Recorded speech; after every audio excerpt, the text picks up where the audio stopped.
Bonsoir tout le monde et bienvenue dans ma petite cuisine. Alors comme vous voyez en arrière, nous avons des travaux, nous avons beaucoup de coupures dans les Laurentides et donc l'année dernière je me suis fait une grosse frayeur, donc j'aurai maintenant une génératrice pour parer à toutes ces coupures de courant que nous avons très régulièrement. Alors aujourd'hui je vous présente une petite recette de tomates. Donc en ce moment les gens cueillent leurs tomates, on a des tomates rouges, on a des tomates vertes. Donc avec les tomates vertes je vais vous faire un atelier de lactofermentation et avec les tomates rouges nous allons faire les sauces tomates. Alors je remercie mon amie Marie-Claude qui m'a prêté... qui m'a envoyé, prêté, entre parenthèses, qui m'a envoyé cette recette de sauce tomate. J'ai dit, oh, ben, comment tu fais ta sauce tomate? Je voudrais changer la mienne, parce que je fais toujours la mienne depuis des années. Et j'ai essayé cette recette il y a à peu près 3 semaines, un mois. J'étais très contente de la recette. J'ai fait plusieurs utilisations avec des aubergines à la parmesane, des pâtes en sauce tomate. Et on a beaucoup aimé le rendu, c'est assez surprenant. Donc c'est une recette qui se fait rapidement, qui est facile et qu'on peut faire en grande quantité. Et on peut modifier les proportions pour la mettre à notre goût. Donc aujourd'hui j'ai fait 2 batchs, une qui est ici, une qui est toujours dans mon four.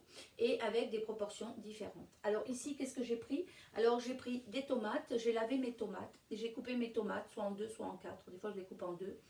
Des fois je les trouve trop grosses, donc je vais les mettre un peu plus petites, mais de toute façon par la suite elles passent au mixeur, donc ça ne fait pas grande différence. Donc j'ai mis 7 kg de tomates, j'ai mis 2 kg d'oignons et j'ai mis 200 g d'ail.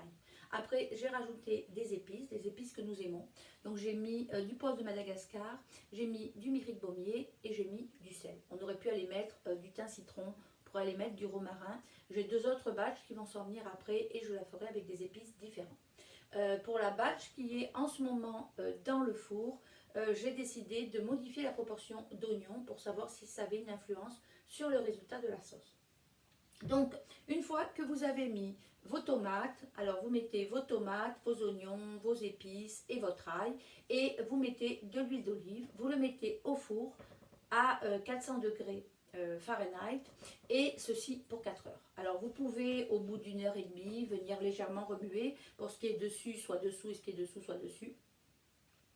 Et vous le surveillez, ça réduit à peu près de 2 tiers. Alors vous voyez ici, je vais vous montrer le résultat. Donc c'est sûr que j'en ai fait énormément déjà, je l'ai passé. Donc voilà, alors après ça réduit, ça réduit, ça réduit. Voilà. Alors moi ce que je fais, on pourrait utiliser la sauce comme ceci si on l'aime en morceaux et la broyer lors de l'utilisation. Moi ce que je fais c'est que je la passe au Vitamix et quand je l'ai passée au Vitamix, donc je l'ai fait avant de commencer pour vous épargner le bruit du Vitamix. Et quand je l'ai passée au Vitamix, ben, je la passe dans une passoire. Et comme ça, je suis sûre que je n'ai pas du tout de... Bon, ça a coulé, mais ça arrive tout le temps. Ça me permet de savoir que je n'ai pas de morceaux, pas d'oignons. Ma sauce est bien lisse. Alors ça dépend des gens. Il y a des gens qui aiment les morceaux dans les sauces. Ça dépend de la personne que vous êtes et de vos goûts. Alors ce que je fais aussi, c'est qu'à la fin, il me reste comme une pâte que je pourrais aller appuyer sur ma passoire. Mais je ne le fais pas. Je la mets de côté. Et je vais vous montrer pourquoi. À la fin, j'ai comme une pâte comme ceci. Et cette pâte-là, je vais aller la déshydrater pour faire comme un concentré de tomate. Donc, quand j'en aurai beaucoup, je vais aller la mettre dans le déshydrateur. Et ça me fera un concentré de tomate que j'utiliserai différemment. Et là, on peut voir la sauce tomate qui est quand même assez belle. Voilà. Et qui va avoir des saveurs différentes en fonction des épices que vous allez mettre. Alors, par la suite... je vais aller la mettre, moi je vais la mettre en congélation sous vide par portion de 2 pour nous.